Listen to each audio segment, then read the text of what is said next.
प्यारे बच्चों, आज हम पढ़ेंगे कक्षा 8 के हमारे अतीत भाग 3 के अध्याय नंबर 7। लेसन का नाम है देशी जनता को सभ्य बनाना और राष्ट्र को शिक्षित करना।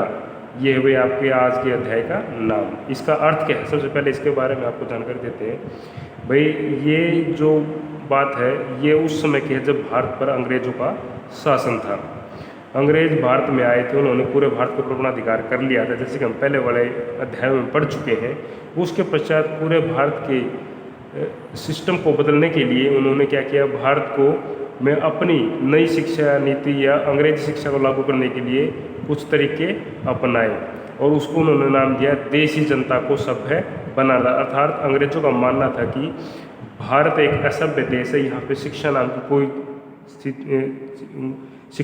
व्यवस्था नहीं है, तो इसलिए इसको सभ्य बनाना अंग्रेजों का उत्तरदायित्व है। इसके लिए सबसे पहले हम पढ़ेंगे अध्याय के परिचय के बारे में। संक्षिप्त परिचय।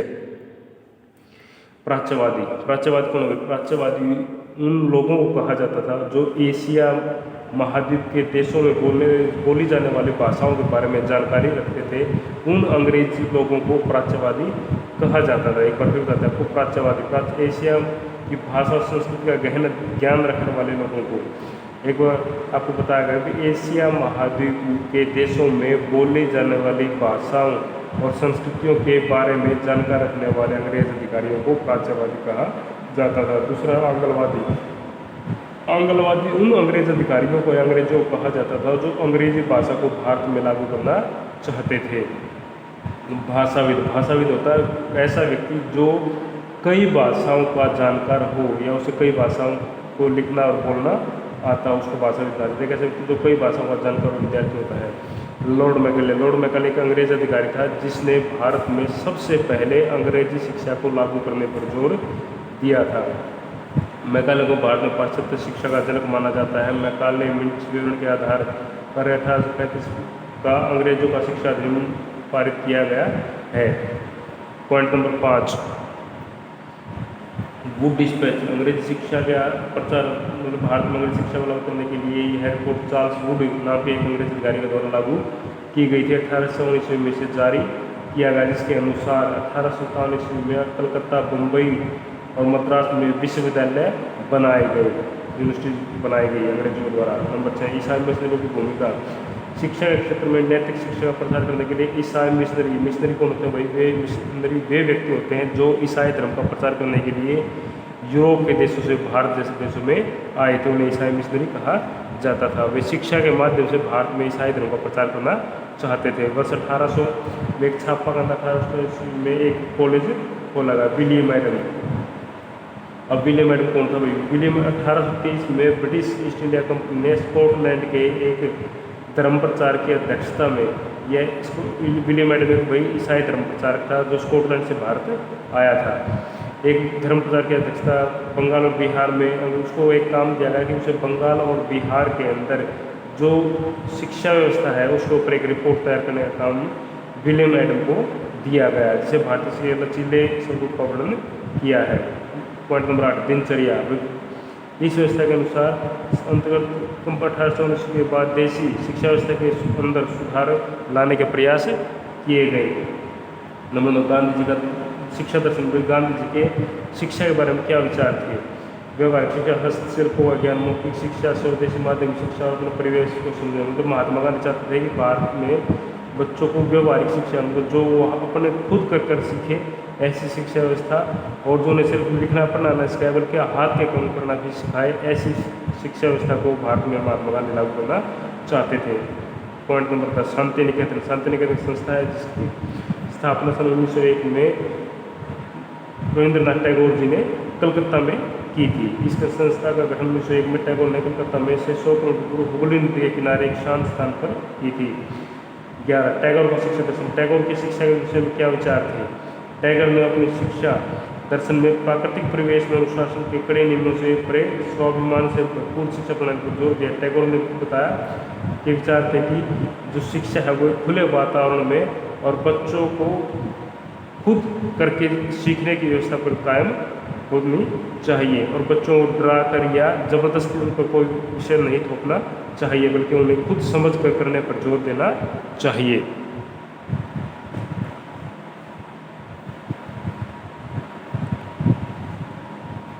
आगे प्रश्न भाई अभ्यास का प्रश्न नंबर 7। जेम्स मिल्टन उसका कहना से क्यों मानते थे कि भारत में यूरोपीय शिक्षा अनिवार्य है? अंग्रेजों का मानना था कि भारत में अंग्रेजी शिक्षा को लागू करना चाहिए।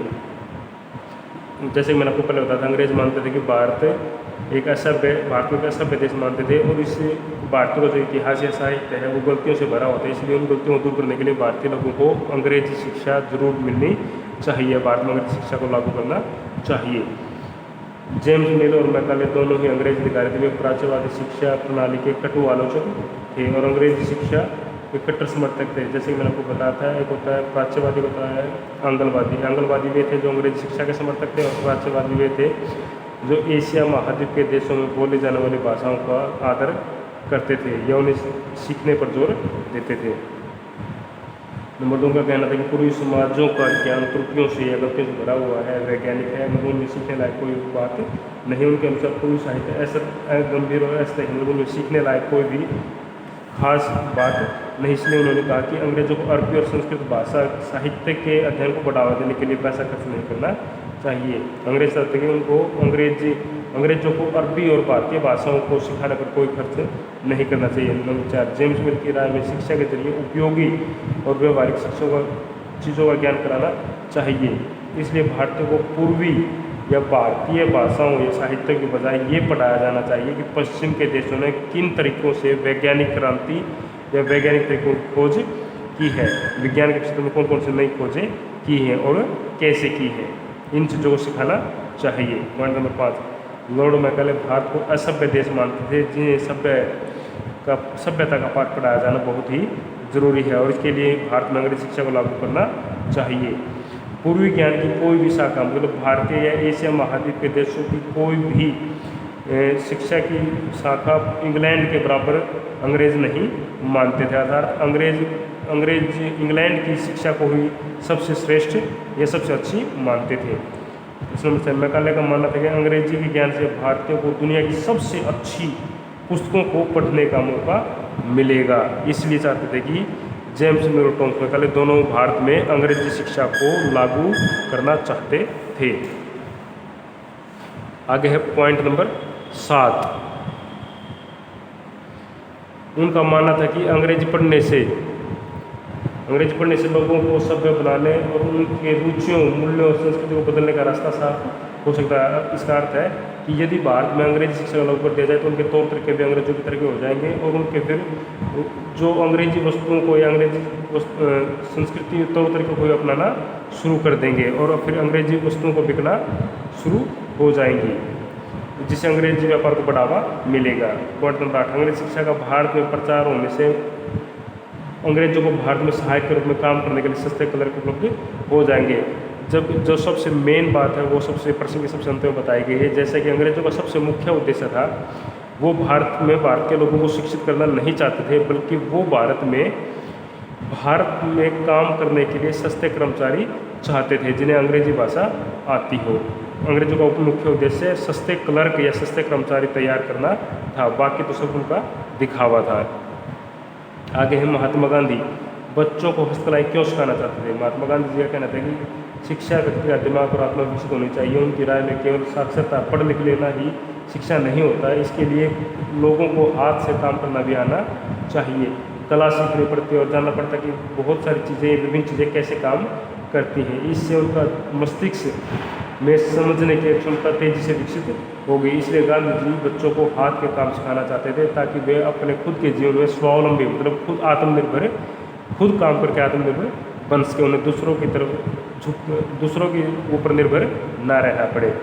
प्रश्न नंबर 6, महात्मा गांधी ऐसे क्यों सोचते थे कि अंग्रेजों ने भारतीय लोगों को गुलाम बनाया? बिल्कुल सही बात है, महात्मा गांधी इस बात को बिल्कुल सही कहा, क्योंकि जब से भारतीय लोगों ने अंग्रेजी शिक्षा को सीखना शुरू कर दिया था तो वे अंग्रेज सीखे हुए भारतीय लोगों ने दूसरे लोगों को अपने से कमतर या कमज़ोर या हीन समझना शुरू कर दिया था, और भारतीय लोगों में भारत की ही भाषाओं के प्रति सम्मान का जो भाव है वो नष्ट होता चला गया था। तो इसलिए महात्मा गांधी जी के अनुसार औपनिवेशिक या अंग्रेजी शिक्षा ने भारतीयों के दिमाग में एक हीनता या हीन होने की भावना को पैदा कर दिया था। इसके प्रभाव में आकर यहाँ के लोग पश्चिमी तौर तरीकों को भी अच्छा मानने लगे थे और अपनी संस्कृति और अपने ही देश की चीज़ों को भारतीय लोगों ने क्या कर दिया था, हीन या तुच्छ या बेकार समझना शुरू कर दिया था। महात्मा गांधी जी ने कहा कि इस शिक्षा में जहर भरा है, इसने भारतीयों को गुलाम दास बना दिया है, इसने लोगों पर असर डाला है। उनके अनुसार पश्चिमी से प्रेरित अभिभूत तथा प्रेरित होकर पश्चिम से आने वाले प्रत्येक चीज़ को या अंग्रेजों इंग्लैंड से आने वाली ही चीज़ों को भारतीय लोगों ने पसंद करना शुरू कर दिया था। इन संस्थानों में पढ़ने वाले भारतीयों ब्रिटिश राज को भी पसंद करने लगे थे कि भारतीय कई जो अंग्रेजी पढ़े लिखे भारतीय हैं उन लोगों ने अंग्रेजों के ही शासन व्यवस्था को अच्छा मानना शुरू कर दिया था। महात्मा गांधी एक ऐसी शिक्षा के पक्ष थे जो भारतीयों के भीतर आत्मसम्मान की भावना को दोबारा से जिंदा कर सके। राष्ट्रीय आंदोलन के दौरान उन्होंने विद्यार्थियों से आह्वान किया कि वे अंग्रेजों की शिक्षा संस्थानों को छोड़ दें और अंग्रेजों को बताएं कि अब वे गुलाम रहने के लिए तैयार नहीं हैं।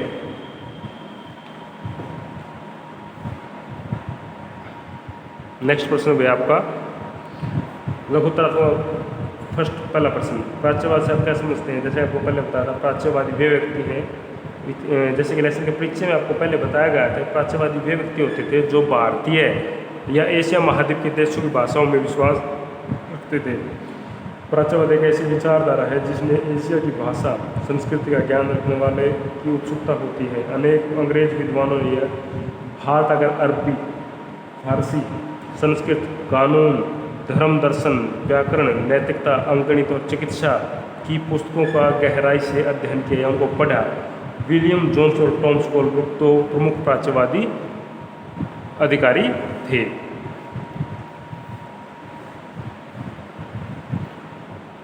आगे अभी प्रश्न नंबर 2, विलियम जोन्स के विषय में आप क्या जानते हैं?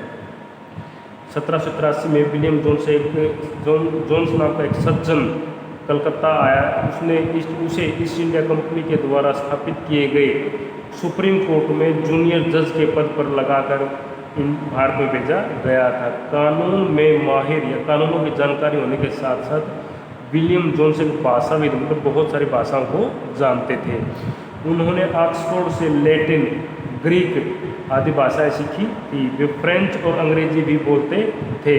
उन्होंने अपने एक मित्र से अरबी सीखने के अतिरिक्त फारसी भी सीख चुके थे। कलकत्ता आने के बाद वे प्रतिदिन घंटों संस्कृत के विद्वानों के साथ बैठकर उनसे संस्कृत की बारीकियाँ, उनकी व्याकरण, संस्कृत का अध्ययन करने लगे।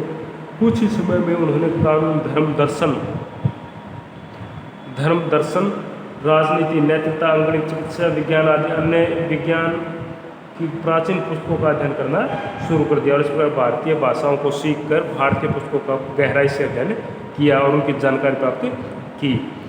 आगे है प्रश्न नंबर 3, आंगनवादियों तथा प्राच्यवादियों के बीच किन बातों को लेकर विरोध था? भारत में शिक्षा के प्रचार के लिए अंग्रेजी सरकार 1 लाख प्रति वर्ष खर्च करना चाहती थी। आंगनवादी चाहते थे कि यह पैसा, यह धन भारत में केवल अंग्रेजी शिक्षा के विकास पर ही खर्च होना चाहिए।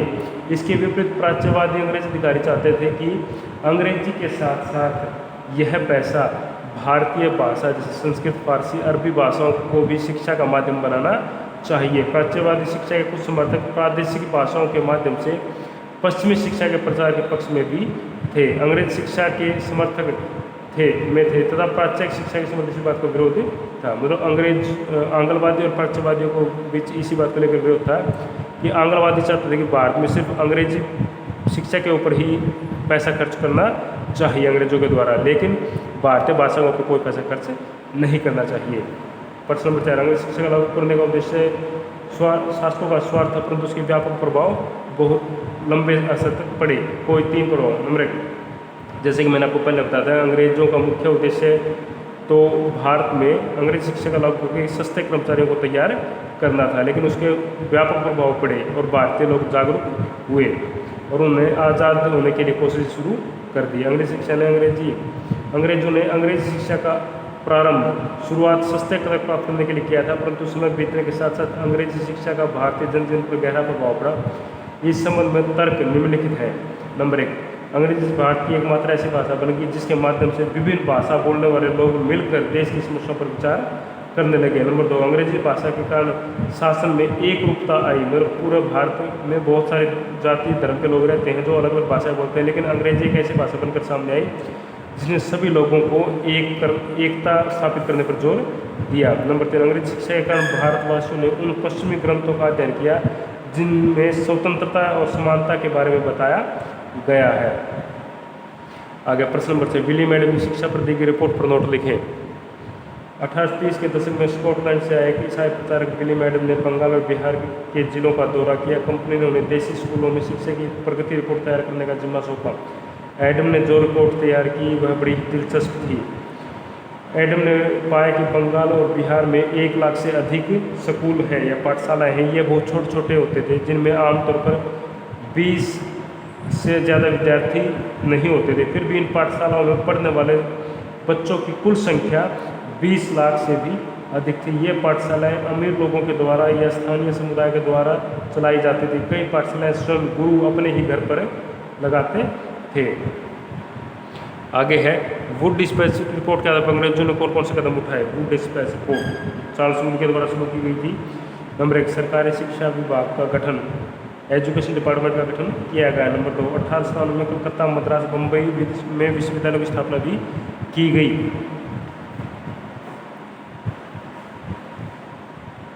आगे है प्रश्न नंबर 8 पॉइंट नंबर 3, शिक्षा संबंधी मामलों में सरकारी अर्थात शिक्षा का जो सिस्टम है वो सारा सरकार ने, अंग्रेज सरकार ने अपने हाथ में ले लिया। नंबर 4, स्कूली शिक्षा प्रणाली में बदलाव किए गए। प्रश्न नंबर 8, मैकाले ने भारत में पश्चिमी शिक्षा लागू करने पर जोर क्यों दिया। मैकाले ने निम्नलिखित कारणों से भारत में अंग्रेजी शिक्षा को लागू करने पर जोर दिया था। नंबर 1, उनके अनुसार अंग्रेजी के ज्ञान से भारतीयों को विश्व की सबसे अच्छी पुस्तकों को पढ़ने का मौका मिलेगा। नंबर 2, भारत के लोग पश्चिमी ज्ञान और दर्शन के क्षेत्र में हुए विकास से अच्छी तरह परिचित हो जाएंगे। नंबर 3, उनके अनुसार अंग्रेजी पढ़ना लोगों को सभ्य बनाने, उनकी रुचियों, मूल्यों और संस्कृति को बदलने का अच्छा माध्यम हो सकता है। और नंबर 4, इसमें कंपनी को काम करने के लिए सस्ते कर्मचारी भी आसानी से मिल जाएंगे। प्रश्न नंबर 10, एडम के अनुसार 19वीं सदी में शिक्षा प्रणाली आवश्यकता के अनुकूल कैसे थी। उदाहरण के लिए एडम ने पाया कि लचीली शिक्षा प्रणाली आवश्यकता के काफ़ी अनुकूल थी, क्योंकि भारत में जो ज़्यादातर लोग थे वो किसान और मजदूर थे और उनके पास कोई विशेष समय नहीं होता था। उनके जो बच्चे होते थे वो पढ़ने के साथ साथ घर के कामों में भी मदद करते थे। इसलिए शिक्षा प्रणाली को भारतीय शिक्षा प्रणाली को इस तरह से बनाया गया था कि वे पढ़ाई भी कर सकें, और जब फसल कटाई के लिए अब छुट्टियों की जरूरत होती है तो उन्हें फसल अवकाश के समय भी अवकाश मिल जाता था। इससे गरीब मजदूरों के, किसानों के बच्चों को पढ़ने का मौका मिल जाता था। एडमन ने पाया कि लचीली प्रणाली स्थानीय आवश्यकताओं के काफ़ी अनुकूल थी। उदाहरण के लिए फसलों को काटने के समय कक्षाएँ बंद हो जाती थी, क्योंकि उस समय गाँव के बच्चे खेती में काम करने चले जाते थे। कटाई और अनाज निकालने के बाद दोबारा से स्कूल या पाठशालाएँ शुरू हो जाते थे। इसका परिणाम यह कि साधारण गरीब काश्तकार या किसानों के बच्चे भी पढ़ाई कर सकते थे। अंतिम प्रश्न नंबर 12, नए नियमों और दिनचर्या के क्या परिणाम निकले। नए नियमों पर चलने वाली पाठशालाओं को सरकारी अनुदान, मतलब सरकार की तरफ से पैसा मिलने लगा। नंबर 2, गरीब किसानों के बच्चे स्कूल आने लगे। नंबर 3, बच्चों में अनुशासन की भावना का विकास हुआ। और नंबर 4, स्कूलों में उपस्थिति में सुधार हुआ। इस प्रकार आपका लेसन समाप्त होता है। धन्यवाद।